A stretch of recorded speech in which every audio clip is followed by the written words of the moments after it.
Bonjour, bienvenue pour cette analyse hebdomadaire crypto du lundi 16 août 2021. Donc Alban, chef crypto qui vous parle. Donc c'est plutôt bon signe. On retrouve juste après la session asiatique ce lundi matin. Moi je retrouve un Bitcoin à 47 000 dollars, un marché plutôt dans le vert avec au niveau des altcoins Ethereum à 3 279 dollars. BNB a dépassé clairement les 300 dollars, on est à 431. Polkadot à 25 dollars, ADA Cardano à 2,16 $, XRP au-dessus des 1 dollar à 1,28 $, Solana 61 dollars, donc franchement plutôt bon signe puisqu'on a eu une légère petite frayeur quand on a commencé à se poser des questions, de voir qu'au niveau du social index ce week-end, Bitcoin n'avait pas trop d'intérêt et qu'on commençait à avoir des petites bougies rouges en 1 heure, 4 heures à apparaître et puis un marché plutôt hésitant. Au niveau des actualités, de l'actualité économique de la semaine, quand on regarde sur Forex Factory, donc on a plutôt pas mal d'informations concernant les États-Unis qui vont venir à partir de mardi. Là, c'est là où on voit toutes les usines rouges apparaître. Donc il faudra être vigilant là-dessus et de regarder si ces interventions auront un impact sur Bitcoin. Au niveau des actualités mondiales, bien sûr, on fera un point sur macroéconomique et l'actualité crypto dans le salon crypto de mercredi. Mais en tout cas, vous avez vu, donc au niveau de l'Afghanistan, ça bouge pas mal puisque ils ont récupéré, je crois, plusieurs villes, les talibans ont récupéré plusieurs villes là-bas et ont notamment fait fuir les membres de l'ambassade américaine et ont retiré le drapeau américain sur l'ambassade. Donc c'est plutôt chaud ce qui se passe là-bas. Peut-être possible guerre en Afghanistan de retour des talibans, peut-être retour du terrorisme. S'ajoute en plus à ça, ben, comme d'habitude, le Covid et surtout le variant indien Delta qui commence à faire trembler les États-Unis. On a également en Haïti, bon là je pense qu'on est plutôt au courant, en tout cas nous au niveau de la communauté antillo-guyanaise, on a suivi largement cette actualité du week-end avec le tremblement de terre en Haïti qui a fait déjà pas mal de morts, et en plus de ça je crois qu'ils vont bientôt se prendre un cyclone, donc on est fort Haïti, on est avec vous, bon courage. Du coup, je vais pas aller plus loin au niveau de l'actualité mondiale, mais en tout cas, on fera un point dans le salon crypto de mercredi. Alors, petite information également, il y a CoinMarketCap qui a fait un changement sur son interface d'accueil. D'ailleurs, il vous propose de voir si vous voulez tester cette nouvelle interface. Donc là, je vous la présente. En gros, on n'arrive plus directement sur cette partie où on a directement les capitalisations de marché. On a ces deux petits encarts ici avec une actualité quotidienne qui s'appelle Daily News, mais qui apparemment n'est pas à jour, elle date du 13 août. Ici, on peut voir donc quels sont les cryptos qui sont tendances, quels ont été les plus gros gains, ou les cryptos qui ont été ajoutés récemment sur CoinMarketCap. Donc à voir si ça peut vous aider. Habituellement, moi, j'allais toujours chercher par exemple les gainers and losers ici sur CoinMarketCap, où là, je pouvais directement voir le top des gagnants et le top des perdants. Ça peut être intéressant effectivement de regarder des fois les perdants qui peuvent avoir des retracements et de trouver des opportunités là-dedans en fonction de ce que vous jugez qui peut avoir une bonne fondamentale ou une bonne logique de profit par la suite. Donc ça c'était au niveau de CoinMarketCap et de la petite nouveauté. On va faire un tour donc sur le Scalpex Index. Donc Fear and Greed, on est sur un niveau grid 72, donc euphorique. On n'est pas encore sur l'extrême euphorie. Au niveau du social index, on est en position neutre. Dans le week-end, on était plutôt par ici, donc on était pessimiste sur le Bitcoin. Donc il faut un peu essayer de chercher à comprendre pourquoi il y avait ce manque d'intérêt et qu'il n'y a pas vraiment d'intérêt à 100% sur Bitcoin. Peut-être qu'il y a encore un peu de peur qu'on puisse qu'on puisse retracer et chuter vers le bas. Peut-être qu'on n'a pas encore suffisamment de confiance pour se dire que Bitcoin peut aller retester son ATH et aller plus loin. Donc on va aller essayer de regarder ça au niveau d'analyse technique un peu plus tard dans cette analyse du jour. Le market order flow aujourd'hui est sur neutre actuellement. Un peu plus tôt ce matin, on était en recherche d'achat. Là, ça se calme un peu lorsqu'on regarde au niveau des différents exchanges, ça se calme un peu. Au niveau des liquidations, ben, les dernières liquidations datent de la fin du mois de mai, c'était des liquidations de short, et depuis, il n'y a pas extrêmement de liquidations, ni en short, ni en buy.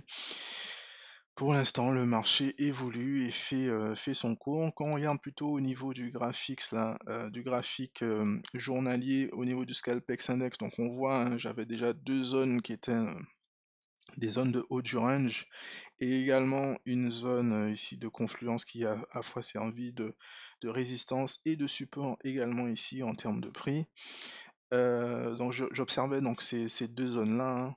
Je vais un peu zoomer ici sur le graphique pour qu'on puisse bien voir. Donc on voit qu'on a cassé justement ces deux zones.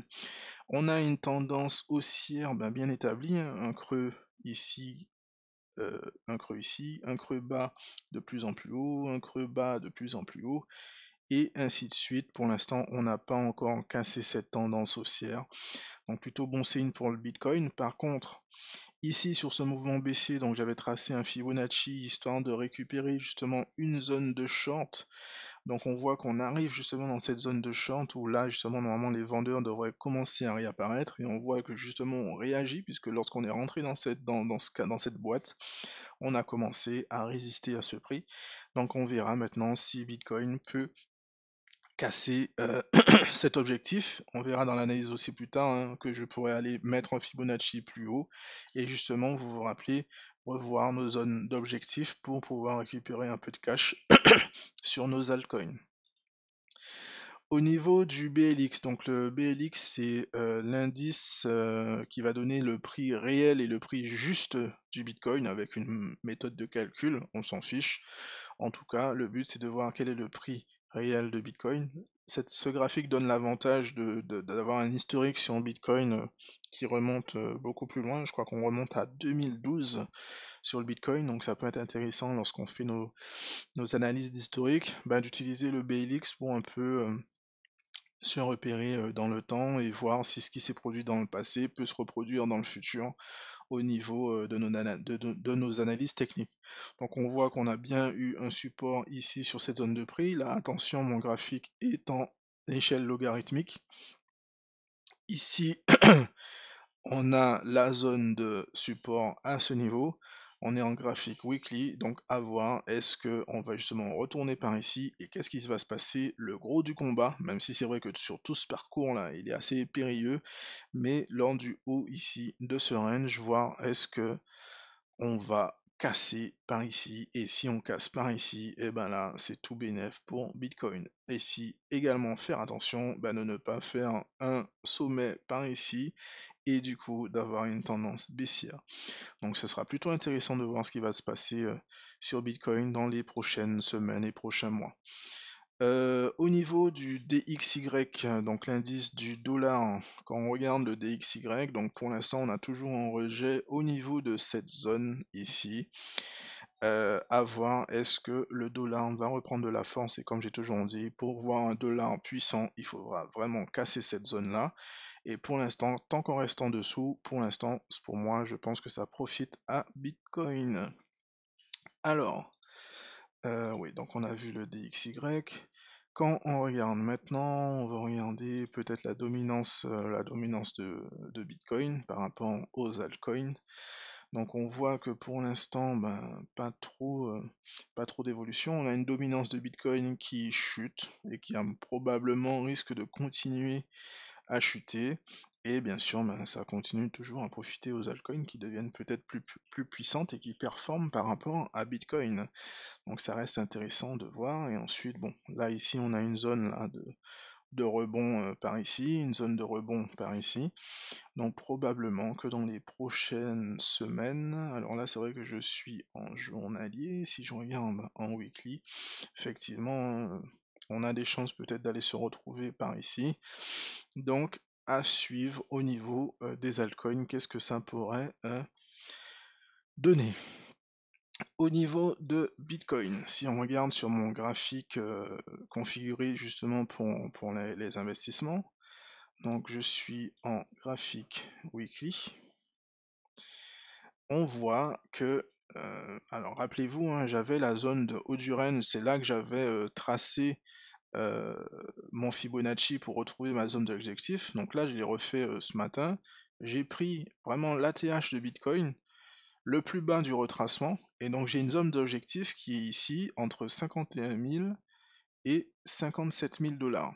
Je vois dans les journaux de la finance que les institutions s'attendent à un Bitcoin à 56 000 dollars. Si on vous donne ces prix, ne vous inquiétez pas, c'est un peu normal. On est tous des traders, on utilise tous Fibonacci, donc c'est ainsi qu'on peut retrouver des zones de prix.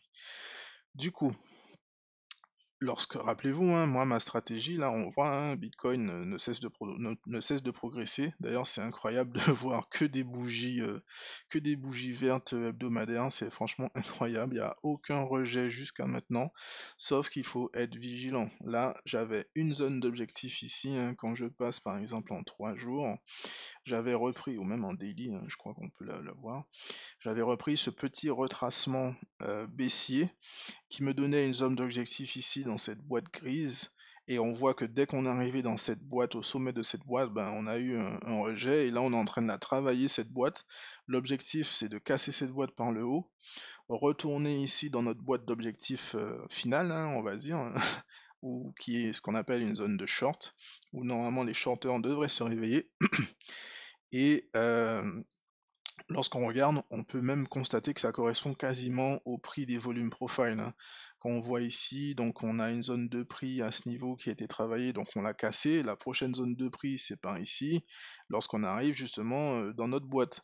Donc ça peut même correspondre effectivement à ce fameux volume profile. En dézoomant, on le voit même encore mieux. Voilà. Donc en tout cas, Bitcoin, là, on est vraiment dans une vraie zone de bataille, combat, là. Ça va être intéressant de regarder ce qui va se passer dans les prochains jours, prochaines semaines. Rappelez-vous que mes traits ici sont pour représenter les Q. C'est les Q3, ouais, voilà, c'est ça, Q3 et Q4. Ils sont ici. Donc moi je pensais qu'on allait rester dans cette zone de range pour le Q3. Bon, la zone de range on l'a cassée, donc on va dire que c'est invalidé le scénario où on restait dans cette zone de range. Pour l'instant, donc le scénario qui arrive et que je privilégie pour l'instant, c'est arriver dans cette zone d'objectif et peut-être retracer pour ensuite, ben, on fera une analyse à ce moment-là, hein, mais là, il y a deux cas de figure, hein. C'est soit on recasse tout ça, mais là, du coup, maintenant, il y a beaucoup de batailles au niveau du prix, soit ben, on casse cet objectif, cette zone d'objectif ici, on reteste la TH, et puis on continue en Q4 et peut-être même l'année 2022, on continue à monter plus haut, plus haut, plus haut, plus haut, plus haut. Par exemple, des 110, 120, 130, on sait jamais, peut-être 200, ce serait super sur le Bitcoin en tout cas. J'ai regardé une vidéo ce week-end qui semble être intéressante et positive sur le Bitcoin. Ceux qui sont dans le canal, ben, vous en avez déjà bénéficié dans le canal privé. Si tu n'es pas encore membre du canal privé, ben, n'hésite pas, envoie-moi un DM sur Telegram ou Instagram, @lechefalban, et puis tu pourras intégrer, en plus en tarif early bird de 150 euros, le canal Telegram privé pour avoir ce type d'informations en avant-première ou même carrément en exclusivité puisque je ne vais pas forcément partager l'information que j'ai eue sur les newsletters gratuites également. Du coup, donc voilà, hein, c'est vraiment ça mon objectif, hein. Une fois que j'arrive ici, je commence à regarder mon portefeuille de altcoin et je commence à récupérer du profit, hein, ce profit que j'ai déjà commencé à récupérer, hein, dès que, rappelez-vous, la stratégie, hein, c'est, je suis rentré, soit je récupère sur les altcoins sur lesquels je ne suis pas à long terme, je récupère ce qu'on appelle mon break-even, c'est-à-dire je récupère ma mise ma mise tout court et je n'ai fait ni de gain ni de perte, soit ben du coup j'ai fait le double de ma mise et je récupère ben, du coup ma mise, donc je vends la moitié des cryptos et ainsi de suite. Comme ça, je ne suis pas perdant, j'ai déjà récupéré ma mise. Et puis voilà, pas de regret. Du coup, ensuite on a Ethereum. Donc Ethereum, c'est intéressant de regarder ce graphique et puis également, hein, si on regarde en weekly, bah, sa forte progression. Mais néanmoins, là, en ce moment, je ne prends pas de position sur Ethereum. Là, j'ai tracé une zone d'objectif où je ne suis pas parti de la TH. Je suis vraiment parti du corps des chandelles ici, des corps de chandelles de résistance. Et si par exemple il y en a qui ont pris profit ici, qui ont profité du dip, on va dire, profité de la chute, ben il faut être vigilant parce qu'en fait ces gens-là, ils vont quasiment faire 100% là actuellement. Donc rappelez-vous, hein, c'est à peu près la même stratégie que je viens d'expliquer avant, donc ils vont vouloir en vendre pour récupérer leur objectif. Donc zone de bataille plutôt compliquée par ici pour Ethereum. En tout cas moi je reste observateur, je ne fais rien, pas d'achat, hormis ma stratégie dollar cost average hebdomadaire ou mensuel. Enfin je crois que sur Ethereum je fais les deux en plus. Voilà, donc j'accumule petit à petit sans me poser des questions sur le niveau de prix. Mais en tout cas, pour trader dans ma tactique d'achat bas pour pouvoir revendre plus haut, pour l'instant, Ethereum, j'observe qu'en plus, quand je vois aussi, un peu comme Bitcoin, cette suite de bougies vertes, franchement, je me place pas. J'observe le marché, j'attends des retracements pour pouvoir rentrer si je veux rentrer d'ailleurs. Du coup, on a fini pour cette analyse crypto. On pourrait peut-être regarder Coinbase et ensuite je vous montrer un petit truc sympa, justement. Parce que c'est vous, je vous montrer un petit truc sympa que j'ai trouvé sur Bitcoin dans mes recherches YouTube du week-end. Donc intéressant pour l'instant de regarder l'analyse de Coinbase. On voit que on a cassé cette zone de range qui était vers les 260 dollars et on a enfin 250 dollars et on voit justement que on est remonté vers les 290 pour un peu redescendre par ici, peut-être retester, puisque oui, hein, je crois que Coinbase avait publié ses chiffres, et donc c'était plutôt bénéfique, le marché était content, et donc il y a eu cette petite hausse. Donc là, on est en train de rechuter, le marché normalement a déjà ouvert, mais je crois que je n'ai pas les prix en temps réel, c'est pour ça que ça ne bouge pas trop là pour l'instant. Si je descends en 1 heure, ouais, j'ai pas de mouvement pour l'instant, j'ai pas les prix en temps réel pour l'instant sur les actions avec TradingView. Mais en tout cas, plutôt bon signe d'avoir cassé cette zone sur l'action Coinbase. Et puis voilà, si je regarde vite fait aussi pour Robinhood, Robinhood avait profité de l'action de Cathy Wood qui en faisait bien la promotion puisqu'elle en achetait pas mal. Je vais repasser en auto ici. Je vais même passer allez, en 4 heures histoire de voir un truc parce que c'est vrai que le listing est plutôt récent. Donc voilà, là c'est en train de se stabiliser. Si on fait là sur son analyse en 4 heures, je vais remettre l'aimant à ce niveau. Donc là, ouais, on est dans une espèce de zone de rechargement, un support qui semble vouloir se mettre par ici. Voilà, donc après ça c'est du listing. Honnêtement, moi je reste observateur, c'est pour ça que je l'ai mis dans ma liste sur l'action Robinhood et j'attends de voir. Il y a aussi d'autres actions crypto. Pour l'instant, petit à petit, hein, je me dirige vers ce marché traditionnel. Mais voilà, là c'était juste pour vous en parler, je vais pas plus loin pour ne pas raconter de bêtises. Là je reste vraiment la bourse, Coinbase, Robinhood, je reste observateur pour l'instant. Il y a d'autres actions crypto hein, comme Riot Blockchain qui est un mineur de crypto-monnaie et d'autres aussi également. Alors, le petit truc que je voulais vous montrer, c'était ce qu'on appelle le Pi Cycle Top Indicator. Donc, c'est un indicateur qui a vocation d'indiquer les tops de marché sur le Bitcoin. Alors, je vais être franc avec vous, ce n'est pas un conseil en investissement. Ce n'est pas non plus mon analyse. C'est une vidéo que j'ai trouvée, enfin une ou des vidéos d'une même personne que j'ai trouvée sur notamment YouTube, et qui a un avis qui me semble plutôt intéressant, qui utilise des indicateurs plutôt intéressants pour avoir des projections d'achat et aussi des projections de vente du Bitcoin. Alors, je vais reset le graphique. Du coup, euh,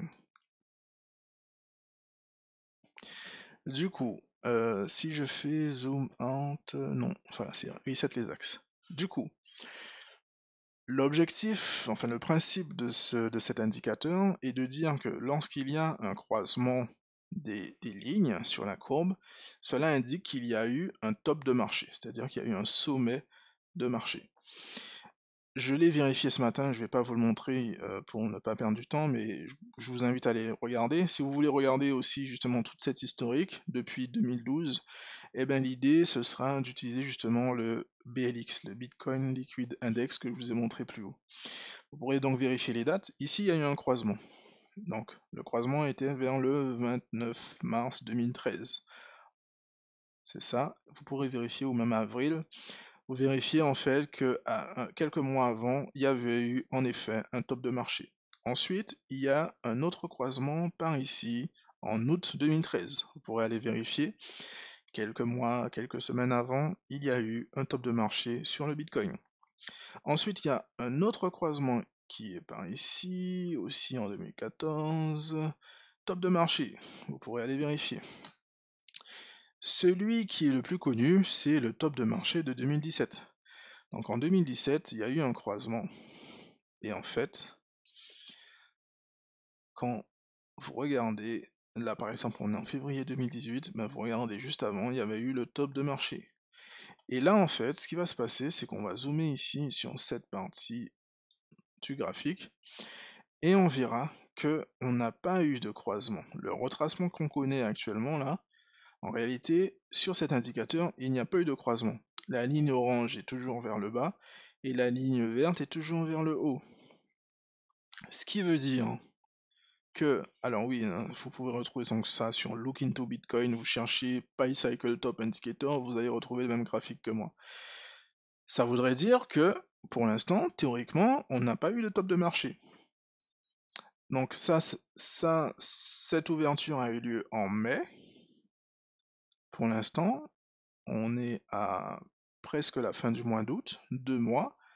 On n'a pas d'indication de top de marché. Ce qui voudrait dire que peut-être que la progression de Bitcoin n'est pas terminée. Et là, c'est intéressant. Pourquoi? Parce que, enfin, il y a deux choses que je vais vous montrer. C'est intéressant. Pourquoi? Parce que si on revient ici sur une analyse de Bitcoin et qu'on regarde ça en weekly auto, que je dézoome un peu, ça semble en fait ce retracement qu'on connaît là par ici.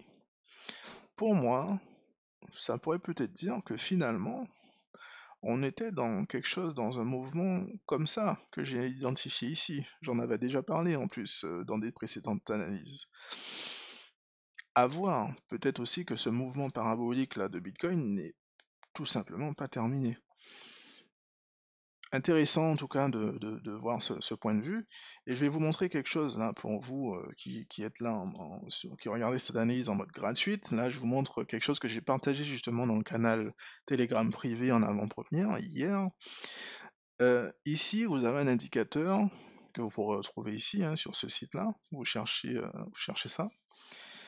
Le Bitcoin Beam Indicator qui nous indique, bon lui c'est dommage, il reprend pas le Bitcoin plus loin, mais on pourrait supposer qu'il y a eu justement le sommet de marché en 2013 de Bitcoin et qu'on est sorti de cette zone pour revenir ici. Donc comment ça se passe? On a une zone de vente et une zone d'achat de Bitcoin. En 2015, il fallait acheter du Bitcoin.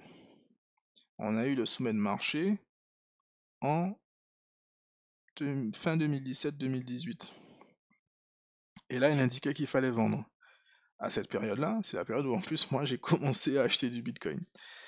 Du coup, on redescend, on arrive dans la zone d'achat qui est en 2019. Vous voyez, hein, ça correspond en plus à la courbe du Bitcoin. Il y a eu une légère remontée, puis suivie d'une chute. Et là, on est retourné ici dans la zone d'achat, normalement vers mars 2020. Covid, confinement, zone d'achat. Et c'est effectivement là que le Bitcoin a recommencé son accélération. Et moi, j'ai commencé à prendre en été 2020, j'ai vraiment commencé à réaccumuler des cryptos. Mais ce qui se passe en fait, c'est qu'en regardant par ici, on n'est jamais encore revenu dans notre zone de short. Ce qui voudrait dire que pour l'instant, on n'a pas encore de sommet de marché. Deux indicateurs pour l'instant qui le donnent. Pas un conseil en investissement, je ne suis pas conseiller financier.